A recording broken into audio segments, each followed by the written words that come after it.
Live cities की night bulletin दिन भर बिहार में आपका स्वागत है। मैं गरिमा भारती।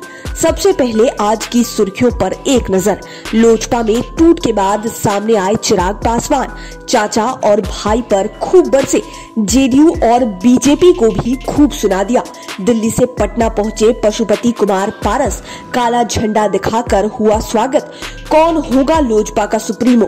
कल की बैठक में होगा फैसला। कोरोना के कमजोर पड़ते ही एक क्षण में आया चुनाव आयोग। पंचायत चुनाव की तैयारी शुरू। मॉनसून आते ही बिहार में बढ़ी आफत, बाढ़ का बढ़ा खतरा, अलर्ट जारी। और एचडीएफसी में हुई लूट का पुलिस ने किया खुलासा, कई लाख रुपए बरामद। अब खबरें विस्तार से। सबसे पहले बात चिराग पासवान की। लोजपा में चल रही खींचतान के बीच चिराग पासवान ने अपना इरादा साफ कर दिया है। उन्होंने कहा कि मैं रामविलास पासवान का बेटा हूँ, शेर का बेटा हूँ, वो हार मानने वाले नहीं है।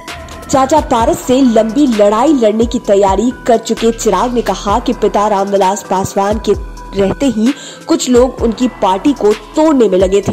इसको लेकर खुद रामविलास पासवान ने अपने भाई पशुपति कुमार पारस से पूछा भी था। उन्होंने कहा कि अपनी पार्टी और परिवार दोनों को बचाने का उन्होंने हर संभव प्रयास किया और चाचा पारस और अन्य सहयोगियों को बुलाया था कि मिल बैठकर समस्याओं पर बात की जाए। लेकिन जब लगा कि यह अब संभव नहीं है, तब उन्होंने सभी 5 बागी सांसदों को पार्टी से बाहर करने का फैसला लिया।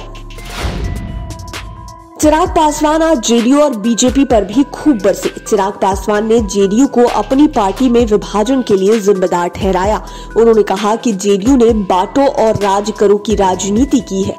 कभी दलितों को अलग अलग वर्ग में बांटा तो कभी पार्टियों को तोड़ने का काम किया। वहीं पीएम के हनुमान वाले सवाल पर उन्होंने कहा कि हनुमान को अगर राम से मदद मांगनी पड़े तो फिर वह हनुमान काहे के और राम काहे के। आपको बता दें कि विधानसभा चुनाव के दौरान चिराग पासवान ने पीएम नरेंद्र मोदी को राम कहा था और खुद को उनका हनुमान बताया था। लोजपा में विवादों के बीच पशुपति कुमार पारस दिल्ली से पटना पहुंचे। पटना पहुंचते ही उन्होंने साफ साफ कह दिया कि बहुमत जिसके पास होगी उसी का बंगला पर कब्जा होगा। उन्होंने कहा कि चिराग पासवान को पार्टी के संविधान की जानकारी नहीं है, इसलिए लोकसभा की ओर से दी गई मान्यता के बारे में वो इस प्रकार की बातें कर रहे हैं। मुझे पार्टी के 5 सांसदों का समर्थन प्राप्त है। इसी आधार पर लोकसभा अध्यक्ष ने मुझे दल के नेता के रूप में मान्यता दी है। पार्टी के संविधान में यह प्रावधान है कि एक व्यक्ति एक पद होगा, लेकिन चिराग एक व्यक्ति कई पद पर आसीन थे। पशुपति पारस के लोजपा कार्यालय पहुंचते ही उनके और चिराग के समर्थकों के बीच जमकर मारपीट हुई। जैसे ही पशुपति पारस का काफिला पार्टी कार्यालय के पास पहुंचा, चिराग समर्थकों ने काला झंडा दिखाना शुरू कर दिया और पशुपति पारस के खिलाफ नारेबाजी करने लगे। इस दौरान वहां मौजूद पारस समर्थकों ने उनका विरोध किया। इसके बाद देखते ही देखते दोनों ओर से हाथापाई शुरू हो गई। मामला बिगड़ता देख मौके पर मौजूद पुलिस कर्मियों ने बीच बचाव किया, तब जाकर मामला शांत हुआ।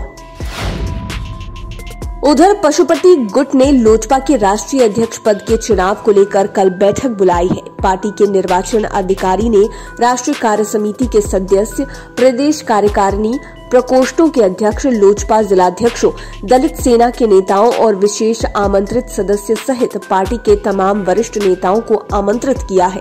यह बैठक पार्टी के कार्यकारी अध्यक्ष सूरजभान सिंह के पटना स्थित आवास पर होगी, जिसमें वोटिंग या फिर सर्वसम्मति के साथ अध्यक्ष का चयन किया जाएगा।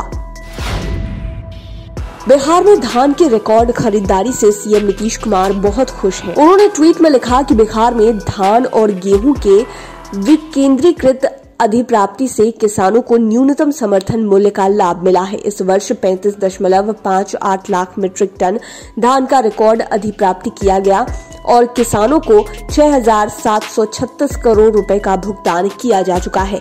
इससे पहले बिहार में गेहूं की खरीद नाम मात्र की होती थी, अब उसमें तेजी आई है। अब तक 4,56,000 मीट्रिक टन गेहूं की खरीद की जा चुकी है। बिहार में कोरोना की दूसरी लहर का प्रकोप कमजोर पड़ते ही राज्य निर्वाचन आयोग ने पंचायत चुनाव की तैयारी शुरू कर दी है। बाढ़ को ध्यान में रखते हुए यह तैयारी की जा रही है। इसके लिए आयोग ने आपदा प्रबंधन विभाग को पत्र लिखा है, जिसमें बाढ़ प्रभावित जिलों से लेकर प्रखंड और पंचायतों के बारे में विस्तृत जानकारी मांगी गई है। आयोग की रणनीति दिसंबर तक चुनाव संपन्न कराने की है। आज से पंचायतों में परामर्श समिति ने काम करना शुरू कर दिया है, जिसकी म्याद नवंबर में खत्म हो जाएगी। मॉनसून की बारिश ने बिहार को गर्मी से राहत तो दी, मगर बाढ़ के रूप में आफत भी देने को तैयार है। बिहार में कई इलाकों में बाढ़ जैसे हालात के आसार हैं। केंद्रीय जल आयोग ने बिहार के लिए एक नारंगी बुलेटिन जारी किया है, जिसमें राज्य के कुछ हिस्सों में बाढ़ की स्थिति की भविष्यवाणी की गई है। आयोग ने बिहार में गंडक और बूढ़ी गंडक नदी के लिए ऑरेंज फ्लड बुलेटिन जारी किया है। आपको बता दें कि गंडक और बूढ़ी गंडक नदियां अपने खतरे के निशान से ऊपर बह रही है। पटना में उस समय हड़कंप मच गया जब बिहार सरकार के मंत्री संतोष मांझी के घर पर आग लग गई, जिसके बाद घर में अफरा तफरी मच गई। आग की लपटें इतनी तेज थी कि घर में रखे सभी सामान जलकर राख हो गए।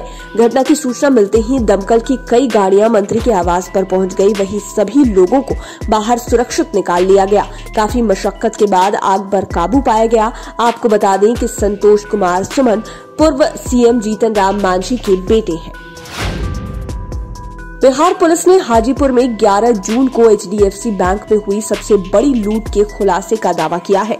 1,19,60,000 रुपए की इस लूट की जांच के दौरान पुलिस को एक मां बेटे के पास से रुपयों से भरा हुआ बक्सा मिला है। मुजफ्फरपुर और समस्तीपुर में कार्रवाई के दौरान पुलिस ने कई लाख रुपए बरामद किए हैं। मामले में मां बेटा सहित कई लोगों को उठाकर पुलिस पूछताछ कर रही है। बताया जाता है कि पुलिस ने मुजफ्फरपुर में एक ही जगह पर 5 घंटे के अंदर कई बार छापेमारी करनी पड़ी। इस छापेमारी में मुजफ्फरपुर, वैशाली और समस्तीपुर पुलिस के अलावे STF पटना की टीम भी लगी हुई थी। लाइव सिटीज की नाइट बुलेटिन में फिलहाल इतना ही। खबरों की दुनिया में बने रहने के लिए हमारे चैनल को सब्सक्राइब करें। ये वीडियो फेसबुक पर देख रहे हैं तो पेज को लाइक करें। साथ ही साथ आप हमें ट्विटर पर भी फॉलो कर सकते हैं। धन्यवाद।